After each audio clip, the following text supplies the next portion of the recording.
Knox. I'm a medical oncologist and I work as a staff oncologist at the Princess Margaret Cancer Centre in Toronto.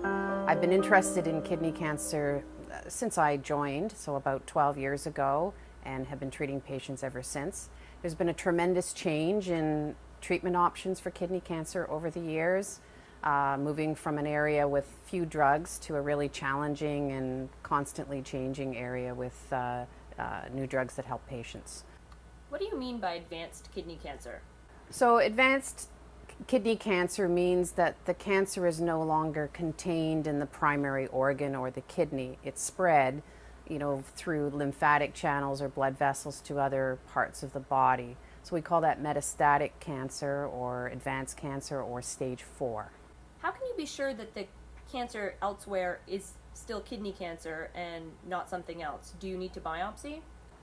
So that's a very good question.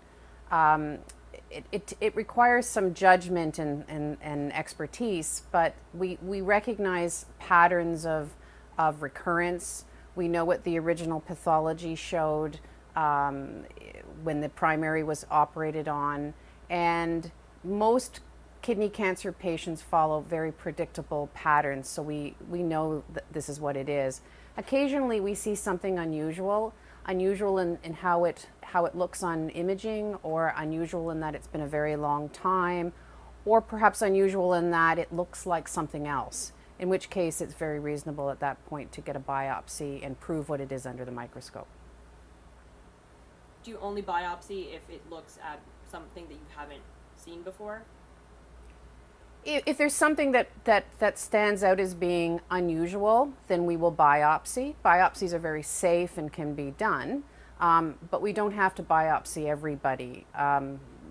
Once again, we recognize patterns of recurrence that kidney cancer does that are very typical and look just like kidney cancer. What kind of tests are required for a full diagnosis? So for advanced kidney cancer, we rely a lot on CT scans. So we would want to look at the chest, abdomen, and pelvis to look for areas of metastatic disease. We also listen to the patient. So if a patient has new problems that might point to a bone area or a neurological area, then we want to image that as well, which can include MRIs and bone scans. What are the treatment options for advanced kidney cancer? Is it analogous or the same to other cancers in which, chemotherapy, radiation is used as well? So kidney cancer is quite a complicated cancer, and we try to form a plan that is best for the patient. So it's quite personalized, taking into account how the patient is feeling, what the most pressing issues are, and where the disease has spread. But generally, it relies on drug therapy today, and we have a number of different types of drugs that have been shown now to be able to control the cancer, sometimes shrink the cancer, and prolong life by doing that. And occasionally we rely on other types of therapies, such as quite specialized radiotherapy, sometimes surgical resection of isolated disease.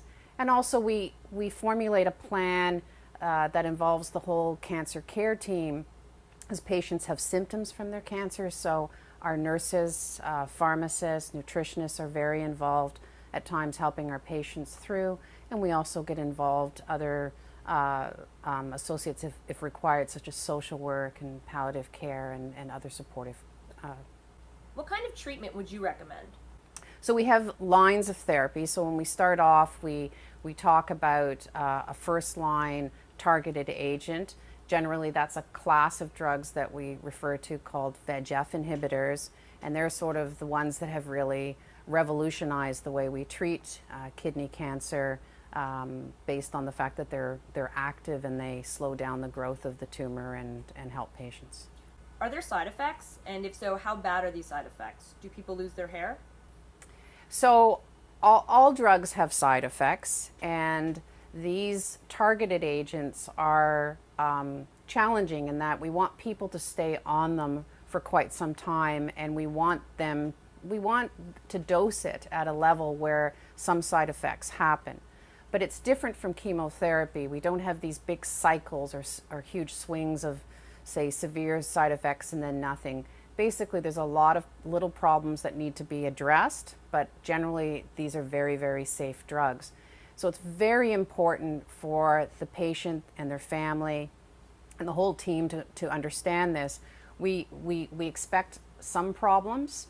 There's rashes, there's changes in blood pressure, there may be some upset of bowel, but we don't want our patients to be dreadfully sick, and that usually doesn't happen. Hair loss is not a common problem, although it can happen. But some patients experience some changes in their hair color or a little bit of thinning, but that's generally not the problem. But the point is that patients do experience some side effects, not everything that's listed on the box, and different people are different, and then we work with them to manage those side effects and to get through them quite well and stay on the drug. Do most people continue to work every day? Do they continue with their regular activities such as exercising or their usual hobbies? So it's a very personalized sort of plan for a patient. It depends how well they are to begin with and what they were doing. If a patient gets diagnosed with advanced kidney cancer and they're quite free of symptoms, so it's an X-ray diagnosis, but they need to be treated, chances are they're going to keep working, keep active and engaged in their life. Someone who comes to us who's already quite frail because of cancer probably is going to need a lot of TLC and some support, and to get the disease in a better place to get back to be more active, whether that includes going back to work or not. So there's no one solution, but certainly a lot of patients continue to have very active, full lives and get used to being on these drugs. How do you know if these drugs are actually working? So sometimes we can tell very easily because, as I mentioned, patients have symptoms, and if the symptoms start to go away fairly soon after getting started on treatment, then that's always a very good sign that something is happening. Just the fact that a cancer is no longer growing and spreading often translates into a patient feeling better. But what we routinely do is we follow up the evaluation of the known tumors with imaging, usually CAT scans, and we compare it to the baseline before they started their chemo or their drug, and compare. And what we're looking for is, we always like to see some shrinkage, but often we see just a lack of growth and stability and a patient doing well. That's good news. Scans. How often are most people scanned? And is the radiation dangerous? So again, it's an individualized decision. When we're first starting off on drug therapy, we want to convince ourselves that it's helping. So we would probably want it to repeat the scans in generally 3 months. But if we have a patient who has been on treatment for a while, is very well, and is quite stable on the drug, we will book those scans less frequently because we know that we have the freedom to wait longer, and they can report back to us if they have new symptoms. The risks of radiation are relatively minor compared to the risk of not appreciating and knowing where the cancer is and how it's changing. So it's a small concern for patients. Generally, we reassure them about that. What happens when a drug is no longer effective? So unfortunately, drugs do lose their efficacy in this disease, and we may pick that up from what the patient is telling us, that they're not feeling as well or they get a new symptom or problem. But generally, we'll pick it up on the CAT scans as planned, and we're not looking for little minor changes. You know, we try to treat the whole person. They have a certain constellation of problems with this disease, and it may be in different parts of their body. And we're not looking for perfection. We don't want everything to be better or everything. What we look for is the overall burden of disease better. If that's the case, then we keep going. If it looks like the burden of disease has shifted slightly for the worse, but the patient still feels well and it hasn't changed nearly as much as the way they were when we were starting, then we probably would keep going. But unfortunately, what we see sometimes is new areas or a rapid change in tumor, and that is quite convincing that the drug has to be discontinued. It's not doing the patient any good anymore. Are there other drugs that you would prescribe if the first one doesn't work?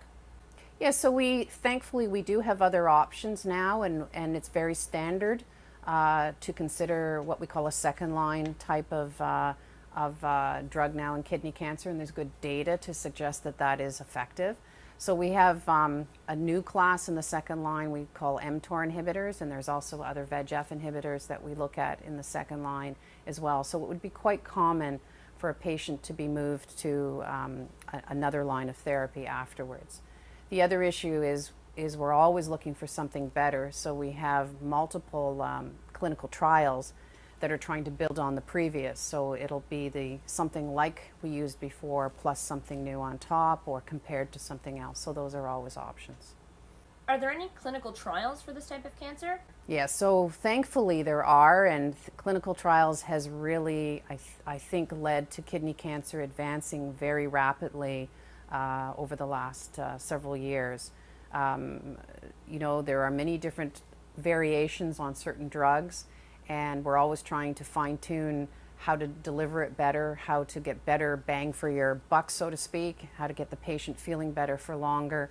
And of course the science is advancing while all this is happening, so we have new ideas to try, you know, and so it's not unusual in kidney cancer that, you know, what was on clinical trial a couple of years ago is now considered to be a standard. It's changing quickly. Should patients get a second opinion within Canada or even outside of Canada? So I think the level of expertise in this area in Canada is first class, and I don't think a Canadian should feel that they have to go to the United States or elsewhere to get better care. To the best of my knowledge as an expert in this field, there isn't anything available that we don't know about or have access to.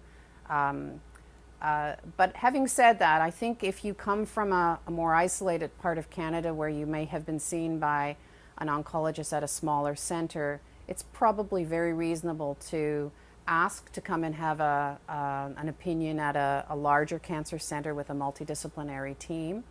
Or if travel isn't possible for you, have your physician contact a specialist and have your case reviewed with a multidisciplinary group. And that's quite a common scenario in Canada, recognizing that not everybody can travel. How is the prognosis for kidney cancer changing? Because I've read that these drugs don't cure the cancer. There is no doubt in anyone's mind that the prognosis for advanced kidney cancer has improved tremendously in recent years, and it's no doubt led by the fact that we have these drug options to slow down the growth and spread of the disease. I think it also leads to a better understanding of the disease and more general support for these patients. So, as I've mentioned, we're part of a team, and so even just better supportive care around different problems with the cancer leads to a patient who does well longer. If you keep up your energy and your nutrition and your activity, chances are you can stay on drug longer and benefit longer. So everything has come together towards really prolonging life for these patients. But we're still pushing to try and do better. This is a lot of information to take in. What advice would you give to a patient that was just learning for the first time that they have kidney cancer? So I think it's a very overwhelming piece of news to take in, and I think patients feel that they have to do something immediately and run out and read the internet and find things. And it's a complicated area of medicine, and there's a lot of experts in it. So my advice would be to trust your team. You know, you should be seen by a multidisciplinary team, and you should get a plan, and the plan should resonate with you and make some sense. You have to remember that, although it's a diagnosis and it does have prognostic issues that are concerning, it's not the end of the world. You still have to enjoy the things that you do in life that you like. You have to be with your family. You have to make the best of your time. And oncologists are very sympathetic of that. We know that you have to have a quality of life as well as quantity of life, and I think we're very open to discussing that. Patients go on holidays away from cancer centers and drug therapy as long as they're well and can do that and come back and see us. But again, one step at a time. You know, with news, you have to get a plan in place, you have to get started, and then take it sort of, as I said, one step at a time. What are the resources that a patient has available to them in Canada? So a lot of information for patients is going to be provided in the clinic when you see your oncologist. And the whole team, pharmacy, nursing, social work, everybody has information that help patients in general with cancer and kidney cancer in particular. A lot of information on how to manage side effects and things are available for us for these drugs. But in Canada in particular, we're quite fortunate because there's this organization, Kidney Cancer Canada, or KCC, and this group has put themselves in a position to have real leadership for patients in Canada. There's links to very quality information about therapies, about clinical trials, about managing side effects, and also a way to touch in with other patients with the same experiences as you may have to give yourself a sense of community. So an excellent resource.